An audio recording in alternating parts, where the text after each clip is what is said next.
into the six counties, into Well, the I north. think his family came from there, were chased from there, to be honest, weren't they?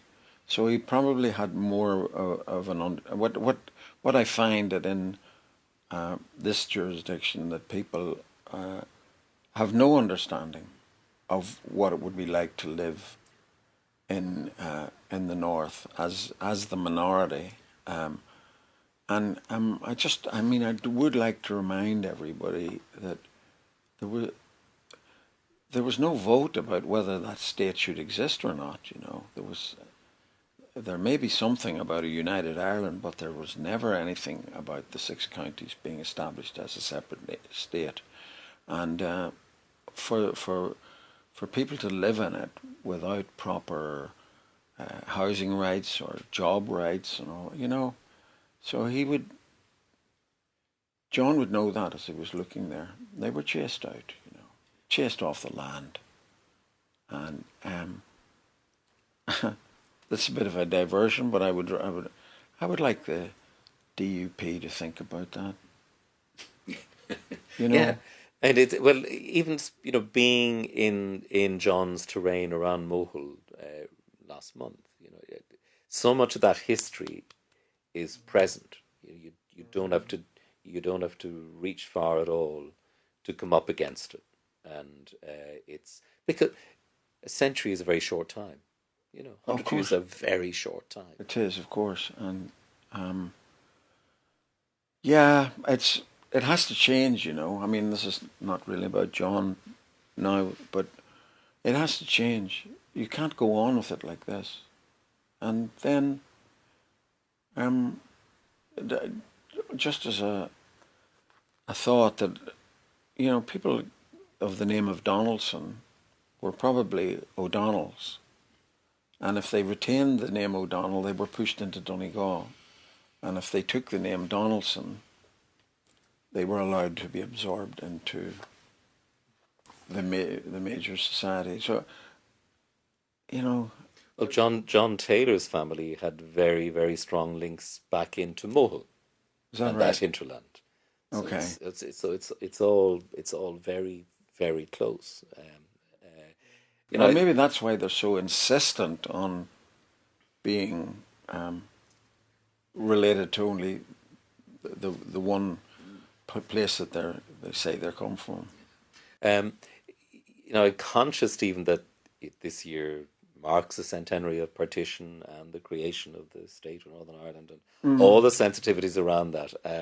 But I suppose in the uh, and I'm going to ask you in a little while to read something of John's from that they may face the rising sun, Yeah. which I suppose takes a hard and realistic enough look at the politics of commemoration and the difficulties of that, of how we remember and what we remember. But I suppose in the broader scheme of things, I wonder for yourself, do do you hope that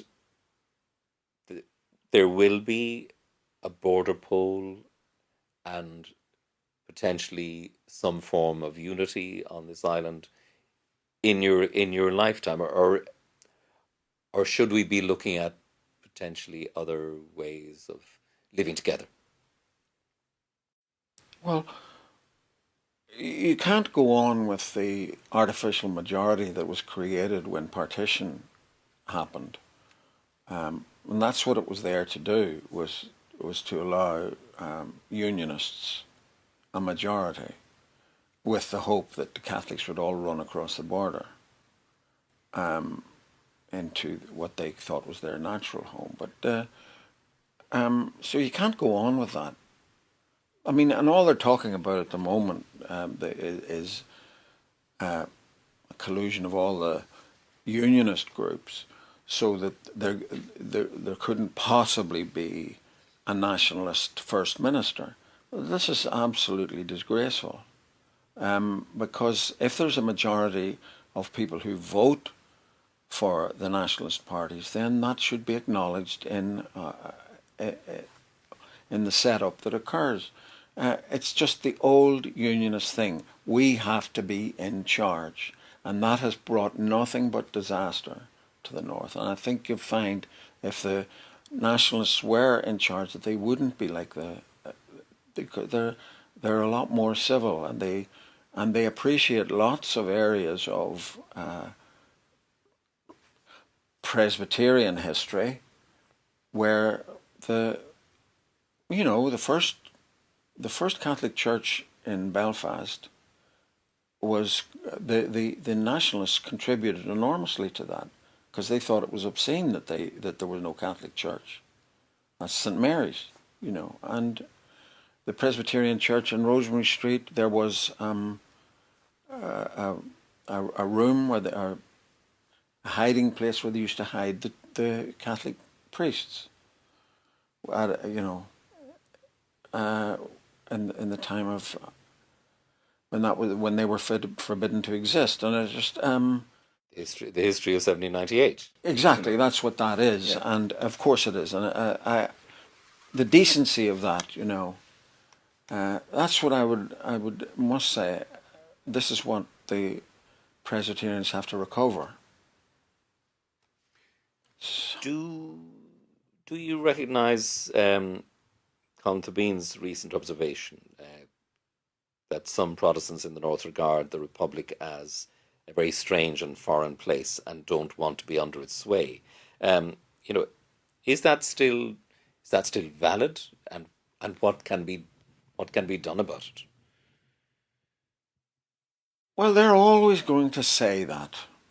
In fact, business people find it very comforting as a place, because even more comforting than I do. I find the savagery of some of the business arrangements very off-putting indeed, But look, they're going on about the protocol, but under the protocol, they've actually got access to Britain, they've got access to Europe, they've got much more freedom than anywhere else in the so-called United Kingdom. I think they just got to get on with it and stop that closed mentality. Actually, I have a place in Donegal. I go there. An awful lot of northern people, and then not just the Catholics who go there at the time of the 12th of July. There's an awful lot of Protestant people who go there and who love it. Of course they do. Just got to get on with it. Come on, 100 years too long. That kind, it was obscene what they did to the Catholic people there. Can't stop change. Just awful. I mean, there's the stories of being kept out of houses, and but art history and history that can't be ignored. I don't think that the South is that strange a place at all. I mean, no stranger than most countries. I think it's I mean, I'd say that some of the Fine Gael and Fianna Fáil are as strange to me as the Unionists. They are. I can't think the way they think. Stephen, could I ask you to read another piece from McGahern? There's this terrific section in That They May Face the Rising Sun, where John Cassis was this pretty unsparing eye on history and Republican commemoration on his doorstep. And I think, again, he's just reflecting the kind of currency of what was discussed in the time, and you're still likely to hear the likes of it in a pub around Mohill or wherever. I thought you didn't support the men of violence. Rutledge fastened on the Easter lily pinned to James's lapel, abandoning the game they had word perfect by now. I support them all. He thrust out his hand. They were collecting outside the church gate today. They'll be gathering soon to march from the monument to Shrewhaun. I shake hands with them all. You never know who is going to come out on top. Would you like a whiskey? Kate smiled, returning to the game. Now you're getting down to business, Kate, but you should know by now that will ya is a very bad word. Why? Look at your man. He pointed to where Rutledge was taking glasses and a bottle of Powers from the cupboard and running water into a brown jug. I'm slow, she said laughingly, not quite able or willing to hold the straight face the play demanded. You're not one bit slow, Kate. You just weren't brought up here. You nearly have to be born into a place to know what's going on and what to do. He wasn't brought up here.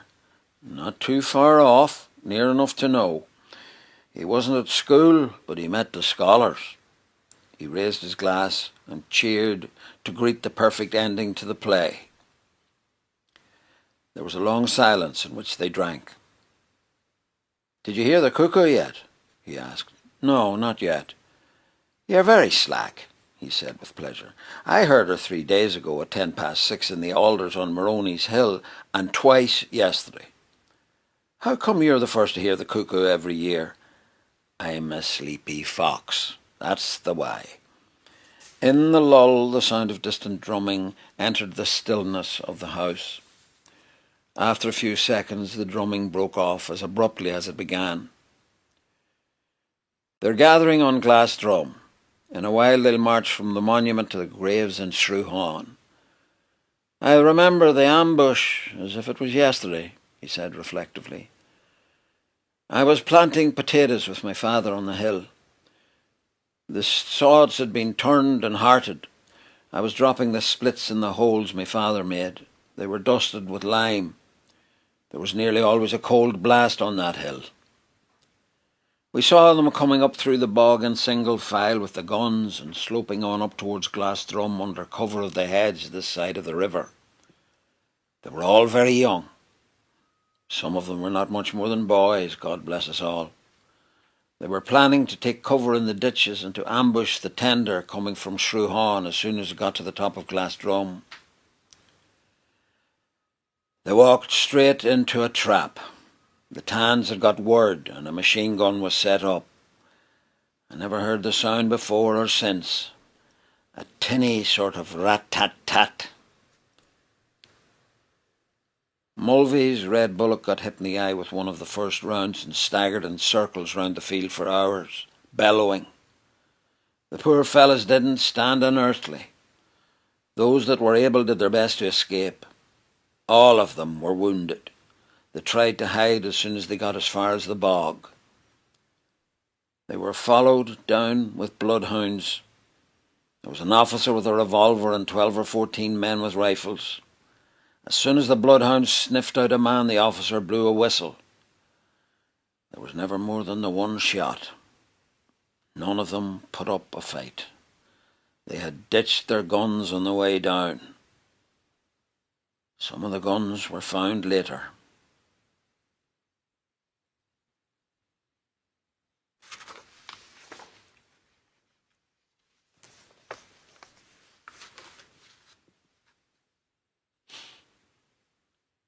When they came to the lake, Jamesy said, Lord bless us, not a soul in sight on this shore. There were Sundays when this shore was black with people. There were some awful poor innocent people going then. They'd believe anything and were easily pleased. Now, nothing but the divers and the swans. There were primroses and violets on the banks of the lane, and the dark leaf of the wild strawberry, dandelion in flower, and little vetches. It was too early to scent the wild mint, but they could see its rough leaves crawling along the edges of the gravel. The drumming was closer. They could hear the fifes and tin whistles. Jamesy lifted his bicycle from the hedge and cycled alongside. They hurried. When they reached the main road, there was nobody else waiting. A Garda squad car had come round the turn. A colour party followed. They wore black shoes and pants, white shirts, black ties and gloves, black berets and dark glasses. Out in front, a lone marcher bore the tricolour. In threes, the others marched. They carried placards with slogans and photos of Pearse, McDermott and Sands on green, white and gold backgrounds. The effect was somehow sinister and cheap. A small crowd followed the band. A few were local activists, but most were from the north. In the middle of the crowd, Jimmy Joe McKiernan walked quietly, the head of the provisionals, north and south, with power over all who marched. A second Garda squad car followed at a discreet distance. One thing you can say about Jimmy Joe is that he never pushes himself out in front, Jamesy said with approval. They'll probably be putting up another statue to him one of these years, Rutledge said. In jail, out of jail, pulled in for questioning at all hours, watched night and day by the detectives from the special branch. Since he was a boy, he's been with them, and nothing much was ever happening. It must have been a pure godsend when the North blew up. Tough stuff, Stephen. Oh, it's tough, yeah. Yeah, and again, John's brilliant observation. This is the sort of conversation you would hear, and I suppose again, it holds or reflects something of the tension that's still there when we seek to commemorate, when we seek to remember and commemorate. Whose history is it? How is it told? How is it honoured? Who is honoured? And all of that is obviously so pertinent in these years. Yeah, but I mean, because I experienced the North and people that I knew experienced it before the Troubles and during the Troubles and now after the Troubles, there I feel differently than people on this side of the border. I what I think is they had a very tame celebration of 1916, and I think, get real. This was the first country to leave the empire, a disgusting empire. Let's be quite clear about it. And they're still showing how disgusting they can be in trying to stay away from the EU and joining with America and Australia to try and take the nuclear thing away from France. And I mean, I met a man in Paris when I was buying some toys before a few years ago, and the man in the toy shop said, "Why are the British leaving the EU?" And I said, "I don't really." He said, "This is a wonderful community." He said Paris was inundated with Germans during the Second World War. He says, and now we do business with them. It has been a great achievement, it seems to me, and I think the fact of having the EU at our back when we were talking about Brexit with the British gave particularly Simon Coveney a great sense of pride and practical support. Yes, actual practical support, and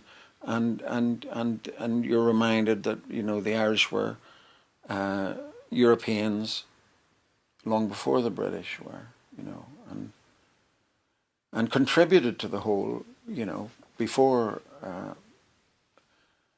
the English took over. They contributed an awful lot to the whole notion of European identity. Sorry, I'm such a bore. No, no, it's fascinating. It's fascinating, and it's true. I mean, but I suppose even within that context, you come down to the nitty gritty at times of how on this island we commemorate, we remember, and move forward with that. And as I say, it is sensitive. It is particular. And I was.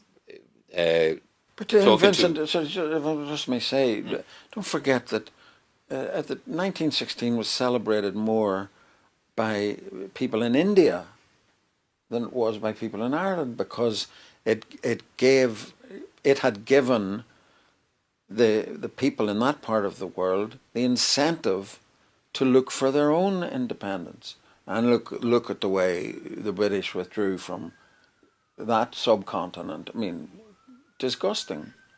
So it was a spark, undoubtedly, and yeah. I mean, look at the way the Americans withdrew from Afghanistan. Look at, it's Well, it's shocking. empires. The way empires withdraw is usually not a very pretty sight. Um, Talking to Owen McNamee recently, Stephen, we were talking about the border and some of his memories, and a new piece he's working on, a new novel which draws on his own memories of violence and criminality around the parts of the border and the north into the south and all that. And so, it strikes me that there's a number of really significant writers, like Owen, like Anna Burns, Lisa McGee with Derry Girls, David Park, Eugene McCabe, this side of the border. Kearney Doherty is a new voice, again articulating things that are really important for us to hear and confront and know somehow, and we need to know it to move forward. But and again, it's a bit like John McGahern. I think we owe a huge debt to the writers, to the artists who are sort of unflinching in what they consider. Yeah, I mean, they're ahead of us all, really, aren't they? And even Friel with translations, for instance, how it allowed people to question that whole area. And no, I think it's, and the Derry Girls, with incredible humour, show how independent Derry people by nature are, and how awful it was for them to have been gerrymandered out of existence,